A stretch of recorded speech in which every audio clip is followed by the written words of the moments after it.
પરંતુ જવાબ દેવાની વાત હોય ત્યારે મેં ત્યારે પણ ચેલેન્જ આપી હતી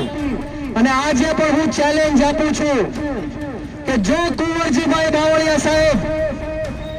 આ વિસ્તારના ધારાસભ્યના વિસ્તારના કેબિનેટ મંત્રી એવું કહી રહ્યા છે લોકોને કે બ્રિજરાજભાઈ જસદણ અને વિછિયાની અંદર રાજકારણ કરવા માટે આવી રહ્યા છે, ચૂંટણી લડવા માટે આવી રહ્યા છે, ત્યારે આ મંચ ઉપરથી હું તમને ચેલેન્જ આપવા માંગુ છું કે જો કુંવરજીભાઈ બાવળિયા સાહેબ 10 દિવસની અંદર આ 92 જણાના કેસ પાછા ખેંચાવી લે તો બ્રિજરાજ સોલંકી જીવનમાં ક્યારે જસદણ વિછિયાની અંદર પગ નહીં મૂકે મિત્રો। અને લોકોને ગુમરાહ કરી રહ્યા છો કે હું રાજકારણ કરવા માટે આવું છું, ચૂંટણીઓ લડવા માટે આવું છું। આ મીડિયાના માધ્યમથી તમને ચેલેન્જ આપું છું કે 10 દિવસની અંદર જો કુંવરજીભાઈ બાવળિયા સાહેબ આ જસદણ વિછિયાના 18 વર્ષના લોકોના દરેક સમાજ જ્ઞાતિ અને ધર્મના લોકોના આ 92 નિર્દોષ લોકોના જેમાં પાટીદાર સમાજના પણ યુવાનો છે, દલિત સમાજના પણ યુવાનો છે, માલધારી સમાજના પણ યુવાનો છે, કોળી સમાજના પણ યુવાનો છે, જો આ 92 જણા ઉપર જે 307ના ખોટા કેસ કરવામાં આવ્યા છે એ 10 દિવસની અંદર કુંવરજીભાઈ બાવળિયા કેસ પાછા ખેંચાવી લે તો બ્રિજરાજ સોલંકી જીવનમાં ક્યારેય જસદણ વિછિયાની અંદર પગ નહીં મૂકે એ આજે હું તમને ખાતરી આપું છું મિત્રો। અને વાત રહી તમે મારી પેઢી ઉપર ગયા, મારા પરિવાર ઉપર ગયા, મારા બાપ ઉપર પણ ગયા, કોઈ વાંધો નહીં, હું સહન કરી લઈશ। તમે મારા ઇતિહાસની વાત કરી,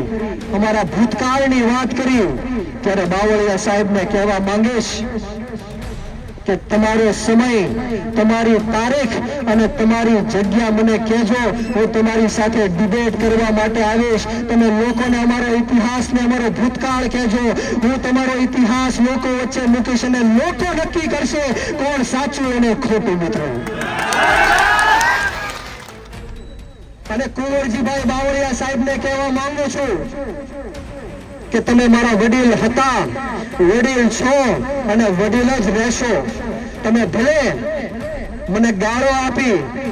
ભલે મને મારા વિશે ઘસાતું બોલ્યા, મને અપશબ્દ કીધા, હું તો એક 30 વર્ષનો યુવાન છું।